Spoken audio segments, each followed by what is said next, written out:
Right now, as you watch this video, your brain is being targeted by the most sophisticated, high-tech outrage engine in human history. Every time you open your phone, turn on the TV, or check the morning headlines, you're being hit with relentless streams of crisis, chaos, economic collapse, war, impending doom. And if you felt a constant underlying sense of dread lately, if you feel like the world is unraveling at the seams and that nowhere is safe, I want to tell you something very important. That feeling isn't an accident, it's a business model. In psychology, there's a term for this: mean world syndrome. It's a condition where people consume high levels of mass media and they begin to perceive the world as vastly more dangerous, hostile and terrifying than it actually is in their real physical day-to-day lives. Having spent over a decade working on the front lines of emergency medicine as a paramedic, I know what real, immediate physical crisis looks like. I've stood in the middle of actual emergencies. But what I see happening today is millions of good, honest people.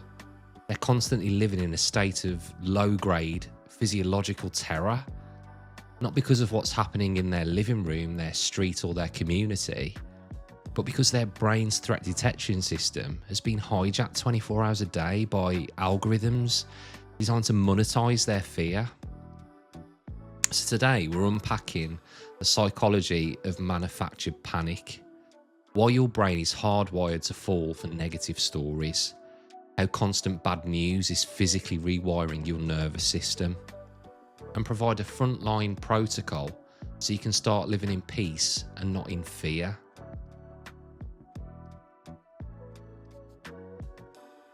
To understand why the news cycle is so overwhelmingly negative, you first have to understand an evolutionary quirk of your own brain: the negative bias. For hundreds of thousands of years, your ancestors survived in environments where missing a threat meant death. If an early human missed a positive event, say a bush full of berries, they missed lunch. But if they missed a negative event, say a rustle in the bushes that turned out to be a predator, then their life was over. So human evolution prioritized survival over happiness. Your brain developed an amygdala, an ancient threat detector that pays roughly 4 to 5 times more attention to negative information than positive information. We're biologically wired to scan for danger. Now let's fast forward to the 21st century. Media companies, tech giants and social platforms, they don't make money when you feel peaceful. They don't make money when you feel grounded and satisfied. They make money on your attention. And what grabs human attention faster than anything else on earth? Threat. So headline writers and algorithm engineers know that a headline saying local community builds new park gets ignored, but a headline saying impending economic collapse while your savings are in jeopardy, well, that's going to activate your amygdala instantly. It triggers a micro spike of cortisol and adrenaline.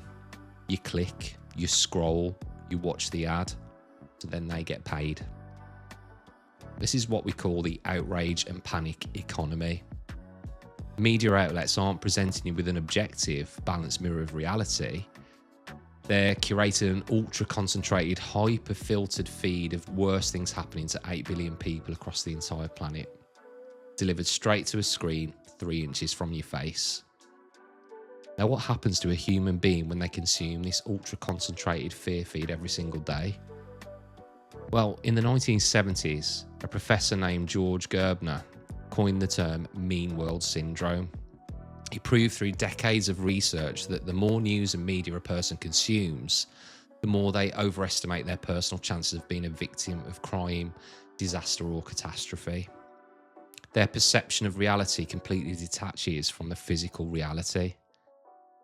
When you're constantly bombarded with negative stories, your nervous system can't tell the difference between a crisis happening 10,000 miles away on a screen and a crisis happening in your own back garden. Your brain registers both as an immediate threat. So here is the physical cost. Number 1, chronic sympathetic activation. Your baseline heart rate stays elevated, your breathing stays shallow, and your body pumps out low levels of cortisol continuously. Number 2, loss of local connection. You stop trusting your neighbours. You look at people on the street with suspicion. You retreat into your house and lock the door because you've been convinced that the world outside is a war zone. Number 3, learned helplessness. Because these global crises are far beyond your individual control, you'll feel powerless, exhausted, and indifferent. Now think about your own life for a second.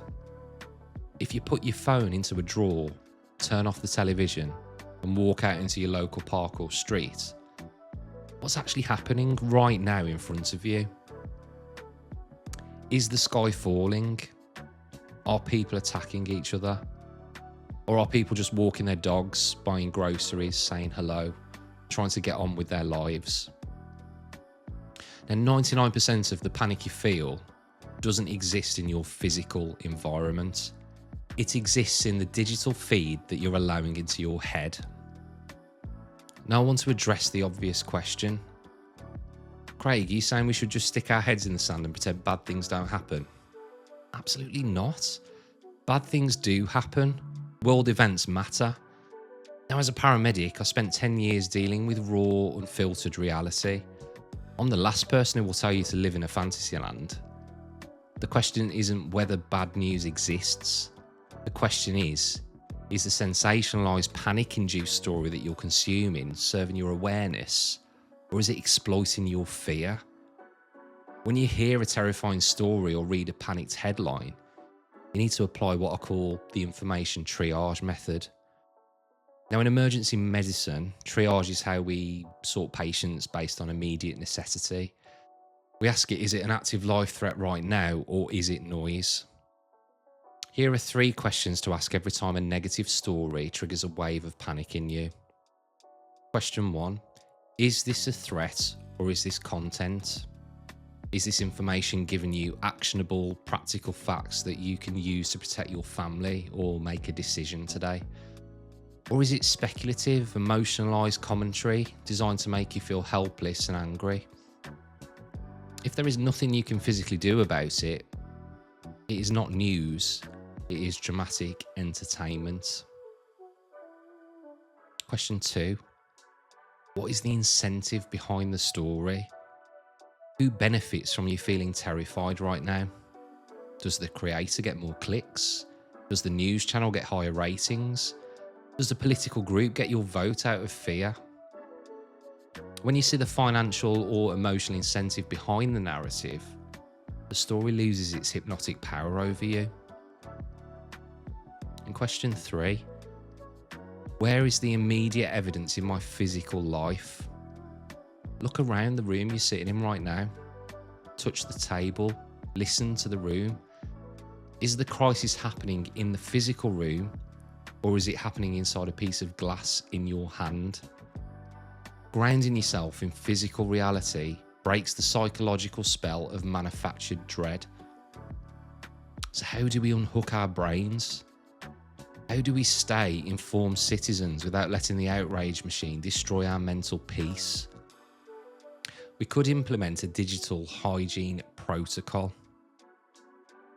So firstly, we could shift from push media to pull media. Push media is when the news and notifications are pushed into your face automatically through algorithmic feeds, push alerts, and scrolling. Pull media is when you decide at a specific time to deliberately seek out high-quality factual reporting. Now, you could turn off all push notifications on your phone immediately. You don't need breaking news alerts for events or negative things that are happening in the world. Secondly, you could implement the first hour, last hour rule. Do not read the news or check social media for the first 60 minutes after you wake up, or the last 60 minutes before you go to sleep. Protecting your brain during these 2 critical windows will transform your sleep quality and lower your morning cortisol baseline dramatically. Thirdly, reinvest in local reality. The antidote to global despair is local engagement. Stop carrying the weight of 8 billion people on your shoulders. Shift your focus to your immediate environment.